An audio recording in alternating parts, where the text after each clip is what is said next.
Namaste everybody, welcome to the foundationmethod.com. I'm Cam, the host of the program, and today I'm going to talk to you about block use, which is the first episode on my series on yoga props and how to use them to help you in your asana class and your physical training. So today we're going to go through what are blocks and why do we use them, which particular blocks to use, what to buy and where to get them. And I've given you some links there in the comments so that you can just click on them and just buy them online. So I'm making it nice and easy. How do I use them? And then I'm going to give you some examples in a basic vinyasa class as to, where I should put them, where they can go on my body, how to hold them, and then a few ideas in each section of the class that might help there. And then if you're really enjoying that, you can take a deeper dive at foundationmethod.com. You can do the free training, and then on the inside in the program, I explore how to use the props in detail in the asana alignment section. So that's really useful and beneficial if you're starting your practice and trying to figure out how to use your blocks.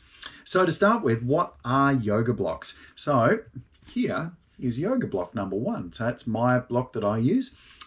If you don't have one of these and you've bought one online and you're waiting for it to get delivered, you could use the Hunger Games. So if you've got a really nice little collection of books there, you can use that. You can see that it's sort of, a similar size. It's not the same, but nice sturdy grip there. That can help.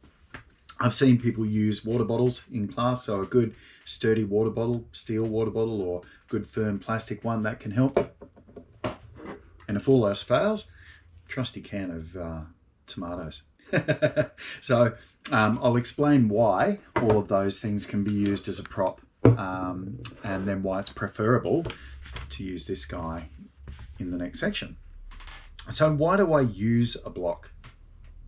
Limits of range in the body proportion is the first one. So if you've got T-Rex syndrome, as one of my teachers calls it, where you've got long legs but short arms like a T-Rex, then props are going to be really useful for your yoga practice, just to give you the ability to reach into certain postures, and honestly to access postures that might never be available to your particular body.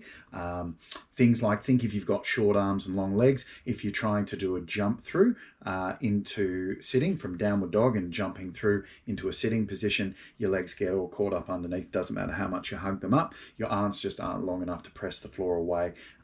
So your blocks can really help with things like that. Next is a lack of strength in transition or transitions between the postures. So this is a really big one. Again, it applies to the physical limitations as far as like your proportions might affect these transitions. But generally with new students, I see, for example, going from downward dog and then stepping the leg forward in a lunging position, the lack of strength in the core or in the hip flexors to step the foot from the back of the mat to the top of the mat next to the hand might be limited. So when you add an extra couple of inches there, you can find yourself being able to access a further or a deeper step towards the top of the mat and finding the transition a little bit easier.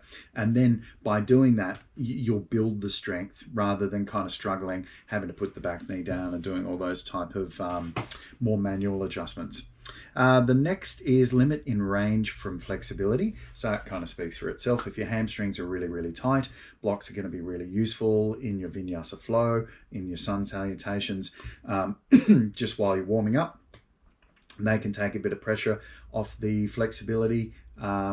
And once you start warming up, you can set the blocks to the side. Things like triangle posture or like a revolved pyramid pose where you've got quite a deep hamstring stretch, that can be really useful as well. So yeah, so flexibility is one of the other reasons we use a block. Assisting in correct alignment. So think about strength through length. So as much length as you can create in the spine, and the best Tadasana alignment, your standing posture, you should be able to find that really beautiful aligned, full standing posture as a way of kind of looking into the alignment in most of your yoga postures.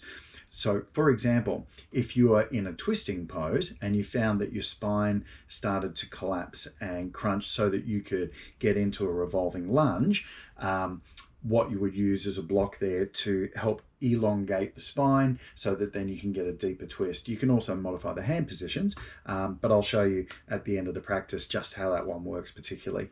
The next is assisting in accessing postures when injured. So being somebody who's rehabilitated my back injury or a back injury, I can say that blocks have been a lifesaver in yoga classes so that I can stay with the class and the postures that are being offered. Just allowing me to find ways in or modifications for the postures to support my injury. So yeah, if you're injured in a class, the first place I'll be walking to is to go and grab a couple of these and my strap, probably a pressure release ball as well. So yeah, I'll be doing the whole practice with all my props. So very important when you're injured. And increasing challenge or activation. So a lot of people think that blocks are cheating, and I've heard teachers say this, I don't use blocks or props in my class, that's cheating.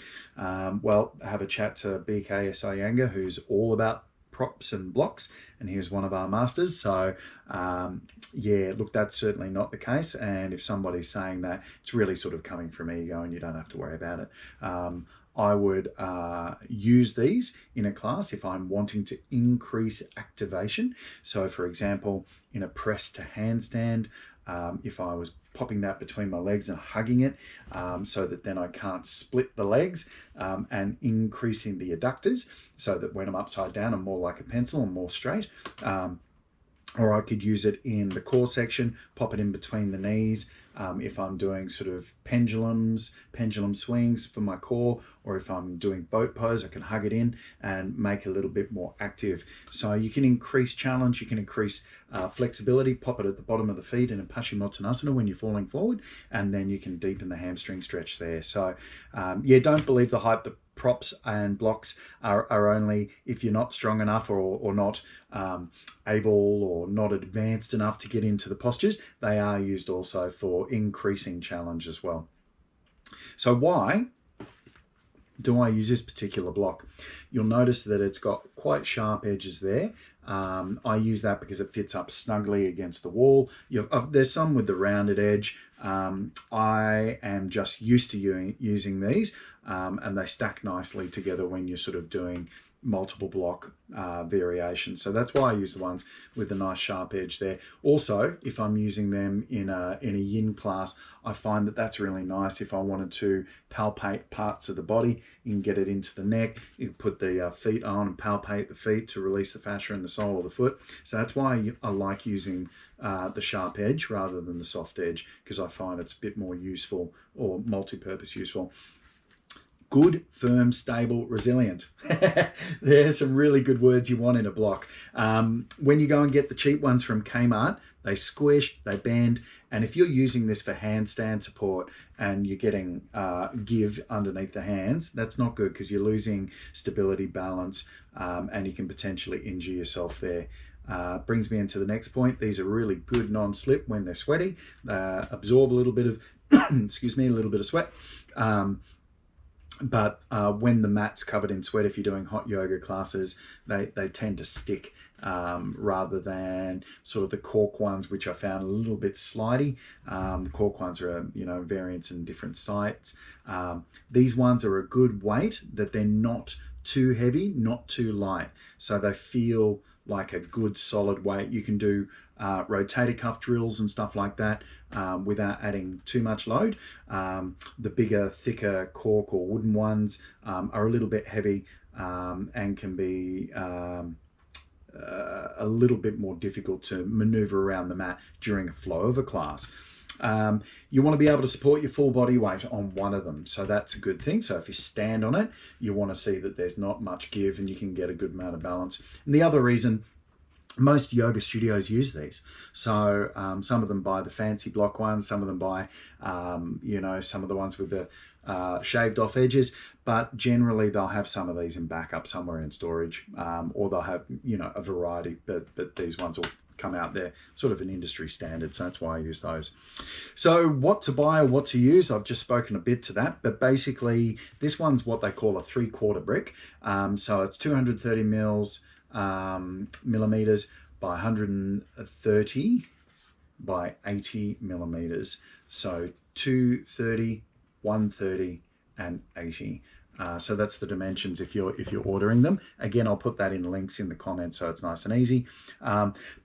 In Brisbane, I like to shop from Yogi Cam, who's one of our local small businesses. He supplies a lot of the big studios there. I've given a link. And then Interstate or International, EMP Industries, they supply most of the yoga studios with these as their standard block solution. So I just go to, the bigger or bigger suppliers if you like EMP if you want to get multiple blocks, but if you're just after one or two, go and support your locals and get it from Yogi Cam. So how do I use them? So props have been described to me as an extension of yourself, or imagine how the support of the people who love you the most affects you. So either an extension, I've got T-Rex arms and now I've just got a little bit more room so that I can extend my body. So think of it as an extension of your arm, extension of your foot, extension of your neck. So an extension of the body. But thinking about how the people that love you most affects you. You feel supported. You're able to relax more when you're around people that love you the most.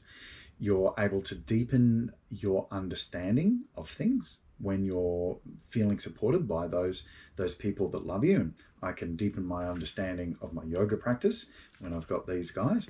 I'm able to reach for higher goals when I'm supported by the people that love me. When I'm supported by props and blocks, I'm able to reach higher yoga goals or deeper yoga goals. I'm assisted to grow stronger. I feel more stable. I'm able to grasp things that are beyond my reach. So that's metaphorically and actually physically. And I'm able to feel how I should feel in the posture so that my body can remember that as I grow. So a really nice little workshop that I like to do around half moon pose, Ardha Chandrasana, is using these yoga blocks in the hand and then taking the pose where you're on the side and opening the body up against the wall.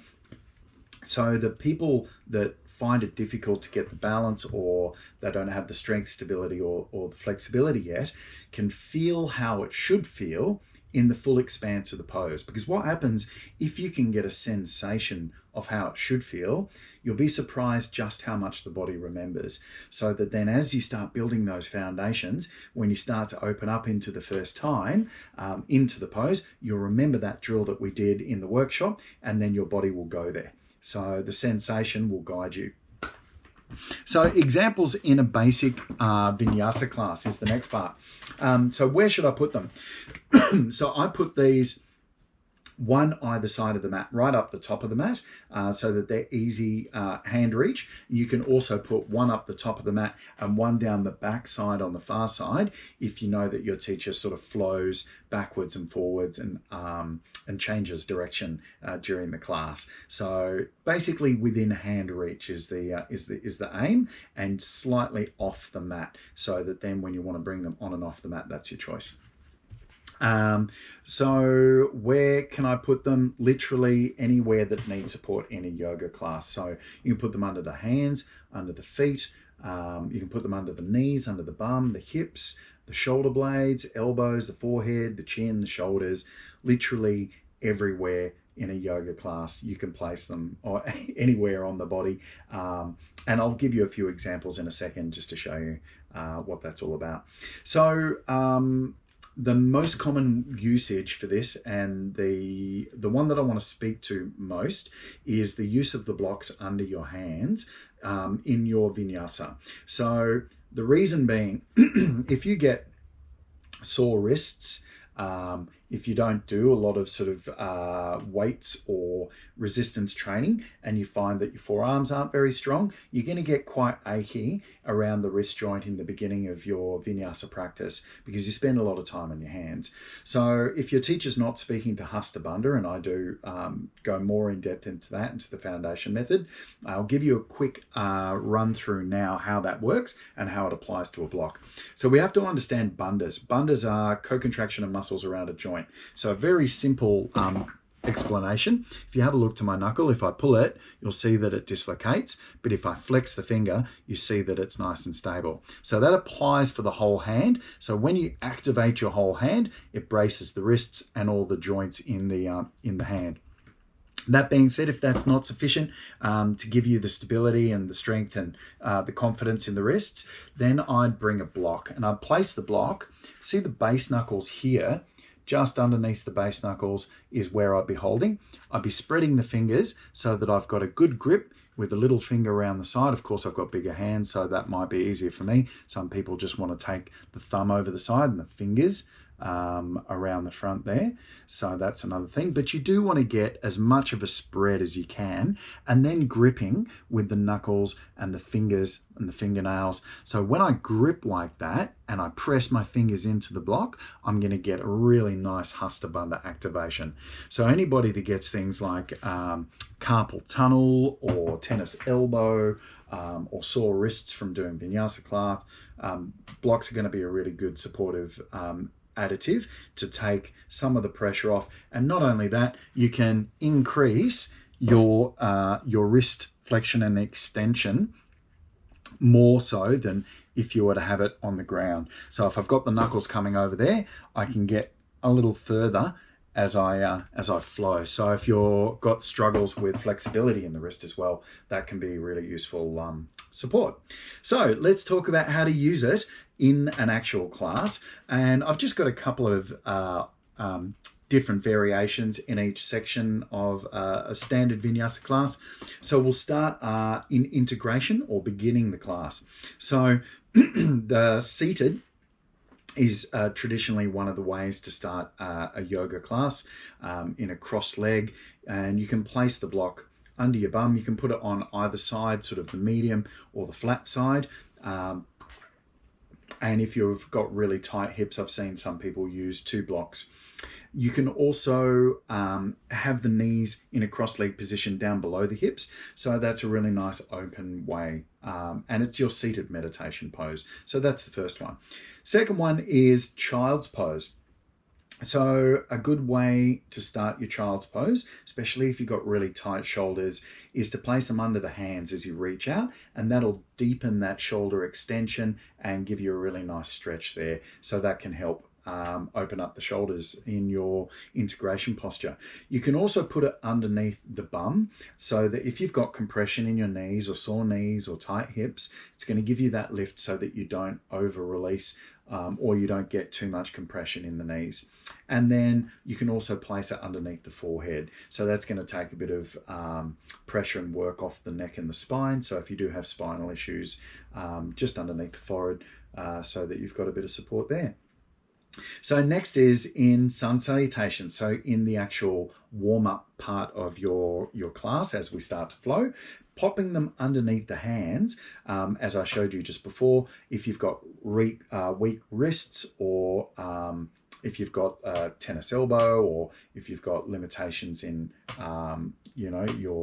the length of your arms or tight hammies, really good way to use by popping them under the hands there. And then that's going to alleviate the pressure off the need for range or tightness in the hamstrings, or give you a bit of a break on the wrist. So that's a good way to use them. Sun salutation B section. So this is really where the rubber hits the road as far as where I see most people need blocks, especially new students. So stepping from downward facing dog into warrior one, as I spoke before, if you don't have the hip flexor or the core strength and you're trying to take the foot from the back of the mat right next to your front thumb, it can be a bit of a challenge in the beginning. So instead of having to bring the back knee down, using the blocks there gives you that little extra push, and it means that you have a better chance of stepping the foot forward, and you get used to the movement, and you'll build the strength gradually as we go on. So yeah, so very useful for your transition there. The lunging postures. So in a similar way, downward dog to crescent lunge. So again, we're helping with the step forward there. That is, rather than taking a low Anjayasana, which I teach in the foundation method, if you are stepping into a full expression of crescent lunge, rather than going into the low lunge and then extending the knee, it'll help you get that step forward again. Revolving lunge, or the lunge twist. So this is where we start to use blocks for the purpose of assisting the twist for the length of the spine. So generally speaking, once you've made it into the lunging position to begin the twist of a lunge twist, your legs are already set. So you've already stepped forward. That's that part.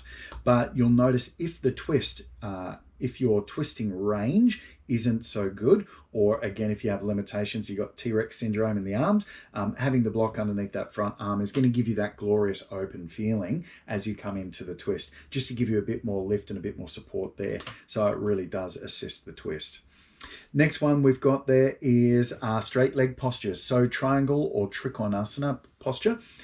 So assisting with balance and range to benefit anyone with short arms, tight hamstrings, or if you've got long torso, long spine, or to create more length in the spine so that you've got that nice flat extension on both sides of the body rather than sort of the bow shape.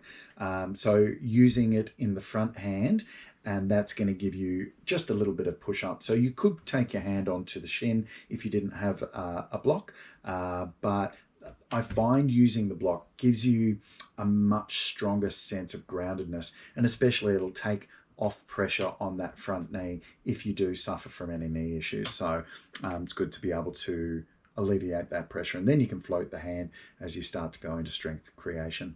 Pyramid to revolving pyramid. So a lot of load on the hamstrings with this posture, a lot of load on the lower back as well. So for people that have issues with the hamstring flexibility or any issues in lower back pain, this was a big one that I used to encounter. And having the block in that front hand to take onto the floor and then towards the foot or to the other side of the front foot in your revolved pyramid pose was invaluable in not only the stability, but just gave me that lovely extra bit of range there.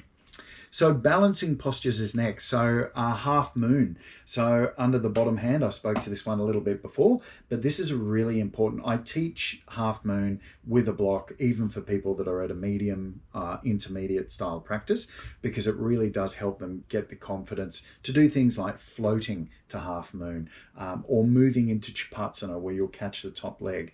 But yeah, very useful as long as you're not taking the block half on and half off the mat. So again, making sure that the block in the front hand is nice and stable where you're placing it. Chin stand, a more advanced posture, taking it underneath the shoulders there, fingertips. I just brought this in to show you that it can be used to achieve access to some stronger postures.